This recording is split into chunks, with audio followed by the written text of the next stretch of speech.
Well, isn't this incredible?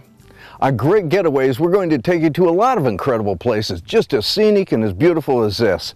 We're going to be spending our time near the town of Manistee, and we're going to show you some of these picturesque areas that were within 20 minutes of the town. We'll be visiting lighthouses, boardwalks, and getting out here into the woods and seeing stuff just like this. It's going to be an incredible journey, so stay with us.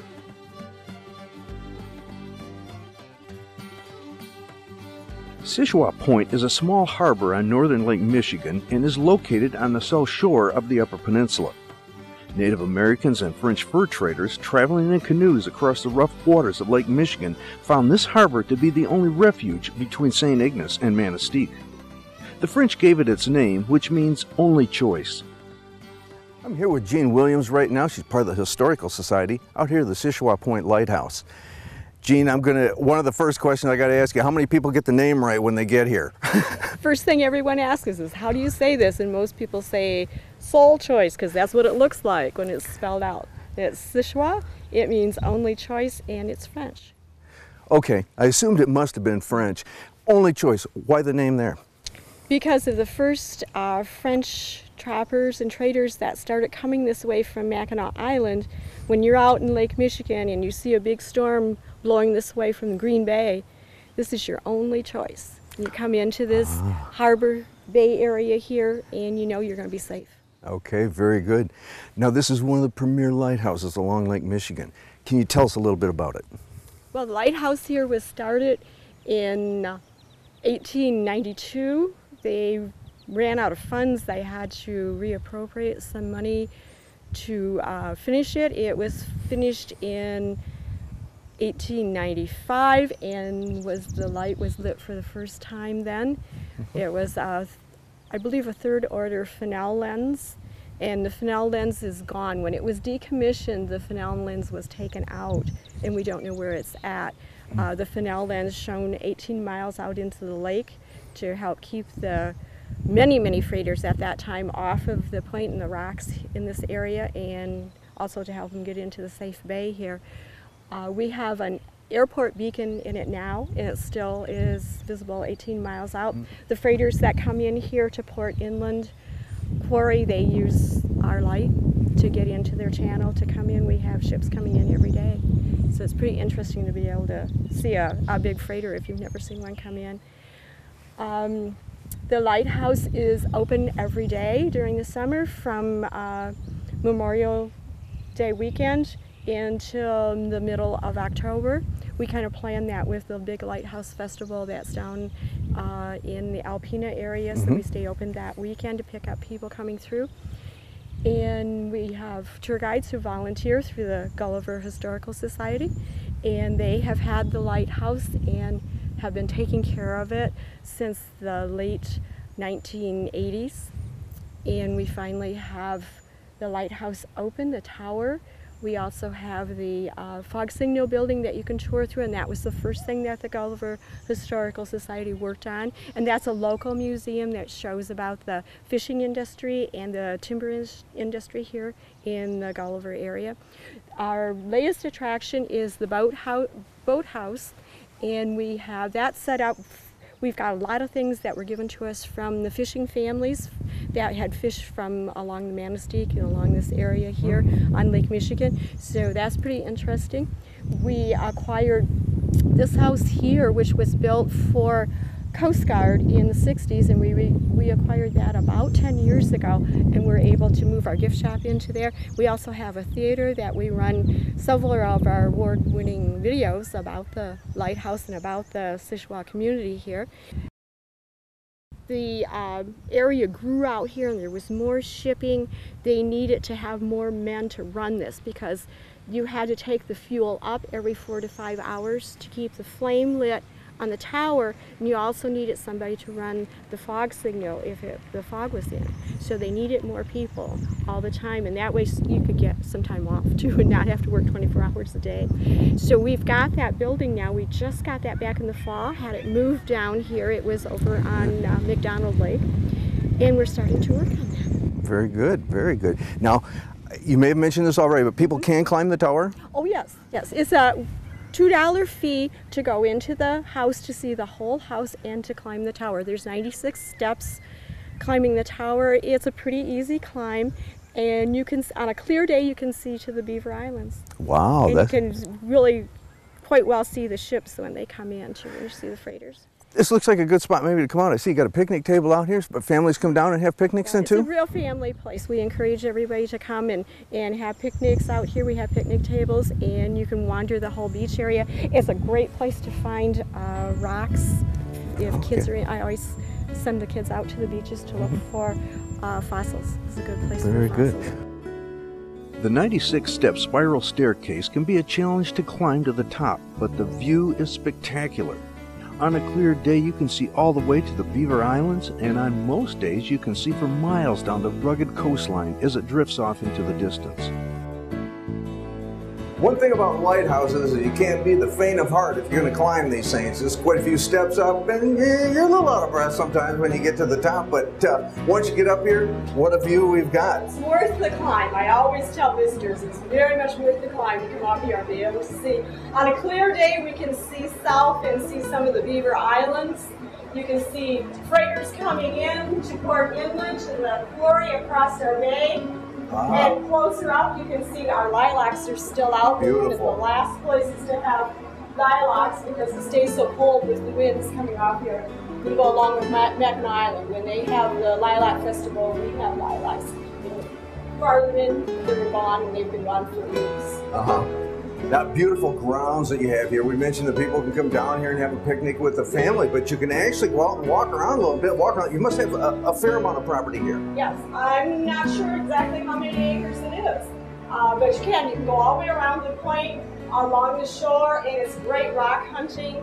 And it's just fun. We have a lot of wildlife come in here. This morning I had a lady showing me pictures that she had taken of deer and different kinds of shore.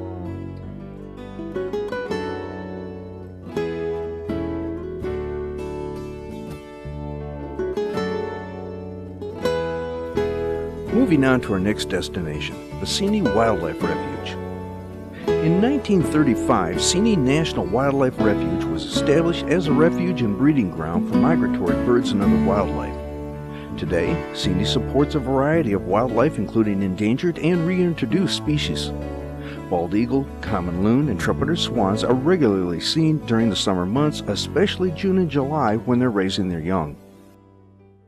We've come over to the Seney National Wildlife Refuge right now, and I'm with Tracy Castleman, who is the director here at the refuge. And Tracy, tell us a little bit about what we come into. This is a welcome center of some kind? Right. This is the Refuge's Visitor Center. It's usually the first place people come to if they haven't been to the refuge before. It's a good place to stop to get an overview of what the refuge is about. There's a variety of displays in here that will explain the natural heritage of the Seney area and also explain what the Fish and Wildlife Service does here. Now, it looks like a lot of this is kind of hands-on. As a matter of fact, I guess it says right here, and that's for children, too. So we get a lot of kids up here that enjoy these kinds of things. Oh, yeah. The kids love the touch table, and then they love the sandbox. All the mounts here are safe for the kids to play with, touch. They can pick things up. They can try to figure out what various things are. It's always interesting to see the little kids that can't read that'll pick up stuff like porcupine quills and shake it and try to figure out. Their initial thought is it's a toy, but they try to figure out what it is. Most kids have never seen a snake skin. Okay. You know, so that's a nice thing for them. We have a lot of different skins here for folks who wonder what the difference between a gray fox and a red fox are, or want to see a beaver pelt. It's just a great place, and it's, you know, if you've been traveling with the kids, this is a great place to let the kids kind of unwind for a few minutes when they get out of the car. I got to believe too, and knowing myself, I come in to see these, I can't help but getting over here and start playing with some of this stuff too, because even though I've seen a lot of it before, it's nice to come in and to actually put your hands on something like this beaver here and see what it feels like and really get a close-up look at it. Well, Tracy, I see also we have a big deck that you've got out back here that opens up to one of the ponds that you have here just for the viewing of the wildlife then? Right. This is the observation deck was built about 15, 20 years ago, and it's out the back of the visitor center. It gets a good overview of what we call eye pool. We've got spotting scopes out there. About 4 years ago, we actually paid someone to climb one of the big pine trees and cut the top off of it and put an osprey platform. And we've had osprey nesting there now for 3 or 4 years.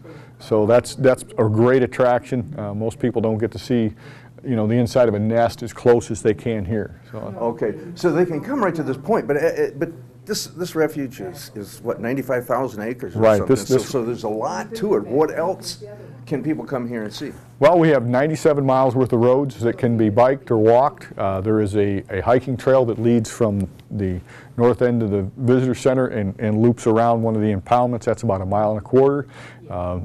There's an auto tour loop that's about 7 miles long. Off of that, there's a fishing loop, and folks can fish here during the summer. In the fall months, we get quite a few folks coming up here to hunt grouse, and we're also open for deer hunting. Sandhill cranes can be observed in moderate numbers prior to fall migration. The Visitor Center is open from 9 a.m. to 5 p.m. May 15th to October 15th. At the Visitor Center, you can explore the children's touch table and interactive exhibits, watch the multi-projector orientation slideshow, and shop for books and souvenirs in the Scenic Natural History Association's bookstore. The Marshland Wildlife Drive is a self-guided 7-mile-long auto tour and is open during the daylight hours from May 15th through October 15th. Observation decks offer wheelchair-accessible scopes to view wildlife on the pools. Pine Ridge Nature Trail is open year-round during the daylight hours.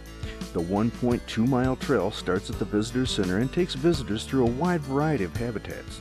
You know, that's what I was going to ask you. We got two different impoundments. This one seems to be more weedy, this one seems to be more open. Are they managed differently? No, it has to do with the depth and the way the wind affects them. This one's very closed. This is a closed system. There's very little water comes in and out. It's very, very shallow. This one is much more open, has a lot more wind activity, and we can actually manage the amount of water that comes into here. Years ago, this impoundment used to have a lot more flow back and forth underneath this bridge, but you can see that Mother Nature's engineers have decided that they knew better than we did. So in some cases we have a perpetual battle with the beaver, in some places we let them win.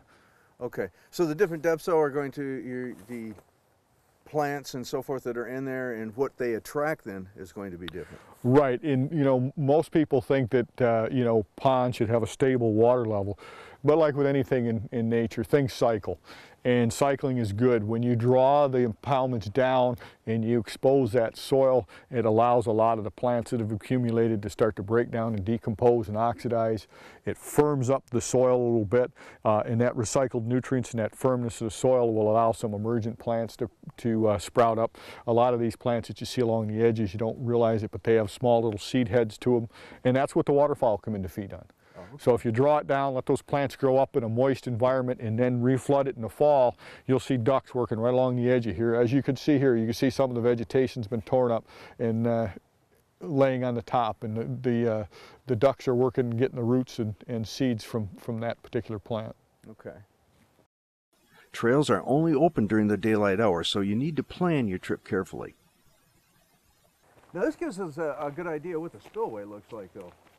And this is what, how we're raising and lowering water in the ponds? Right. When you take a look here, what appears to most people to be a bridge is really a water control structure, and the concrete supports have slats in them that hold wooden boards, and we can adjust the water levels by pulling the boards up and down.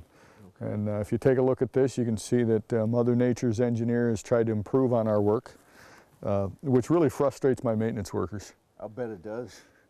Well, Tracy, we've got out now, and we're actually out on the fishing loop, but I wanted to get an idea more of just how big this whole thing is and what little bit we're actually going to be going through. Okay.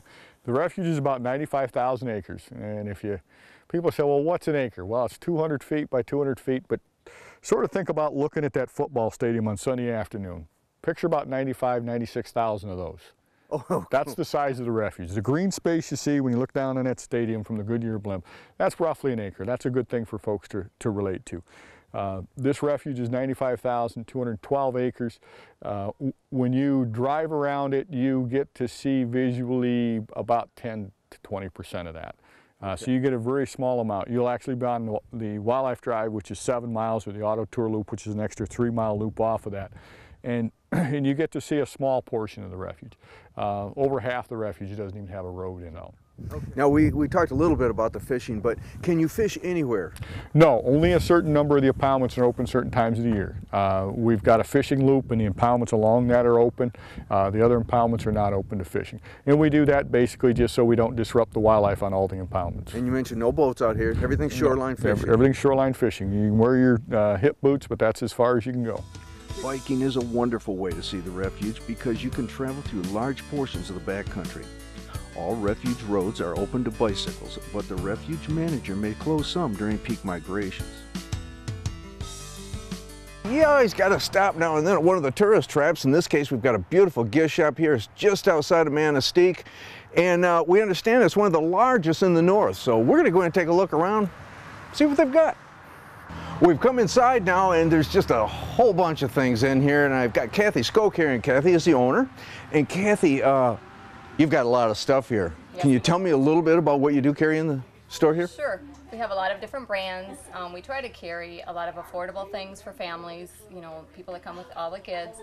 We carry lots of UP-themed t-shirts, sweatshirts, a lot of things from the area. We carry Minnetonka, moccasins, old friend slippers. Huge line of candles, Yankee, soy candles from Bean Pod. We carry a lot of woodsy themed, black bear, moose, all the things you'd expect to see up north. And we do make our own homemade fudge here. We have wonderful Gilbert's UP ice cream and lots of gourmet chocolates. So we have something for everybody. I think you'd really be amazed once you walk in here and start looking around. Now, I came in this part, looked down this way, and kind of walked around here, and all of a sudden I walked through another door. And there's a whole section as big as this that's down that way too. So just got a lot of different things that you can find in here. A great place to stop and buy a gift or buy something for yourself.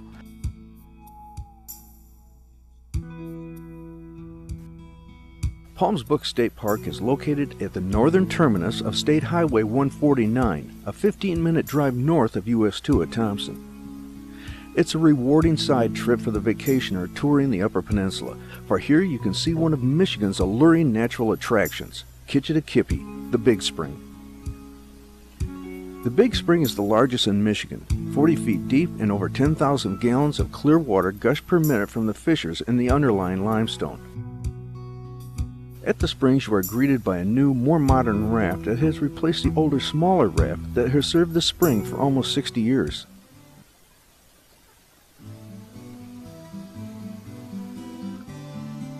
Fayette, located on the Garden Peninsula at Snail Shell Harbor, was once one of Upper Peninsula's most productive iron smelting operations. When the charcoal iron market began to decline in 1891, the Jackson Iron Company closed its Fayette smelting operation. It is now a completely restored village, including 22 historic buildings, museum exhibits, and the Visitor Center, which can be toured from May through October. This is a really beautiful little area. This is the old smelting town that was here. These are some of the old houses. We're on the back side of the town right now, so we just have a few of the scattered homes that have been left behind. A nice pathway that travels through here too. So it's easy to get to with the whole family, and it's a great place to be and a great place to see. The historic site is located in the Fayette State Park. Today, Fayette Historic Town Site is a living museum with many restored buildings. Visitors may walk through the buildings and learn about the life in Fayette during the late 1800s. Over 20 buildings are open, with restoration continuing on other parts of the town. Well, the Fayette State Park is a perfect place to bring the entire family. Not only do you have a nice state campground that's here, you also have the historic town site that you see behind me right now. And it's got some trails up here too. Not long trails. There's one that's maybe 4 miles. It takes about 40 minutes to get around the trail itself, but the view is where we're at right now. We're up on the Bluff Trail. If you were down on the town site, you would look across and see the high bluff. Well, we're on top of it at this point, and that's where the trail runs along here and then back in through the woods. So it's a great place to bring the entire family into. Nice welcome center here, by the way, too, that you can go in and find out a lot of information about the area. The park offers approximately 5 miles of hiking trails. The trails are groomed in the winter for cross-country skiing. As you come along the trail, you're going to see all kinds of sights. Of course, if you out behind the camera right now is the bluff, which 100, 150, 200 feet high, I don't even know. And you look out onto Lake Michigan. Over here, it kind of slopes uphill, and you'll notice at the top there's a lot of oak rock outcroppings that are up here that have been worn away by water and wind, and some real sculpturing has been done. Okay, we stopped mainly because we're rethinking our hike just a little bit. The sun is on its way down. It's getting to dusk now. I don't know how long it'll be before dark. Also, this trail, and you can see it out behind me, how it obviously is not being used much. And it could be a little tough to follow, especially at this time of the day. Even though we brought flashlights, if you come out, bring your flashlight with you. But I think we're going to go ahead and stay on the easier route, head back the other way. And remember this when you come out. If you've got younger people with you, come out during the day. Unless you're experienced, I wouldn't even come out here at this time of the night. So let's get going. The cedar is actually quite stunted. It's probably very old, but what's amazing is how it takes so very little soil. It seems to grip right onto the rock itself, and it somehow stays alive. I'm not going to get any closer because I'm on a real downslope right here. I don't know whether you can tell that. And right where that rock is, it drops off a couple hundred feet. Now, the first thing you might think is, okay, why is there trees on the other side of it? Well, what's happening is the trees will grow out of the side of that rock just like this. And if you're standing over in the historical site, you can look over at this rock wall over here and you'll see just exactly what I'm talking about.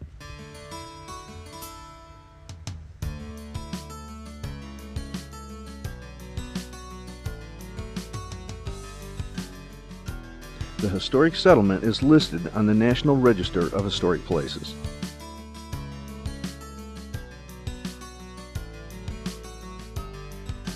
The Thompson Fish Hatchery. It's located about 8 miles west of Manistee on County Road 149. It is one of 6 hatcheries operated by the Fisheries Division of the Michigan Department of Natural Resources and is open for tours. Thompson State Fish Hatchery was established in 1922 and was completely renovated in 1978. This facility can produce a wide range of fish species for both inland and Great Lakes waters because of its unique water supply. Cold water species produced at Thompson include Atlantic salmon, the only state fish hatchery to produce these fish, Chinook salmon, steelhead, rainbow trout, and brown trout. Cool water species produced at Thompson include both walleye and northern muskellunge. This facility has both indoor and outdoor rearing capabilities. The indoor facility contains 42 tanks for rearing of small fingerlings. The outdoor facility contains 12 raceways for rearing yearling trout. Thompson Hatchery has a new interpretive center that was installed in 2003. The new interpretive center provides information on the importance of small tributaries to the Great Lakes, how watersheds work, how a hatchery operates, as well as artwork and a hands-on computer center which challenges people of all ages to learn about hatcheries and fisheries management. The Manistee Boardwalk and Riverwalk extends 1.8 miles from the eastern city limits, passing under the US 2 bridge into the downtown district. The boardwalk was first constructed in 1991 with several expansions and improvements taking place since. Built for visitors and residents alike, the boardwalk meanders along the sandy shores of northern Lake Michigan. Interpretive signs placed along this wheelchair-accessible path inform visitors of the sights and natural elements around them. Along the way, enjoy the picnic area, fishing pier, and a photo-perfect view of the East Breakwater Light.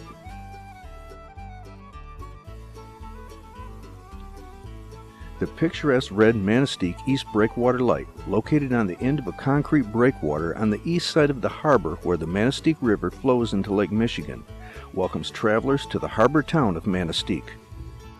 On a good day, you can walk out to the lighthouse, but caution is strongly advised as winds and waves can be treacherous.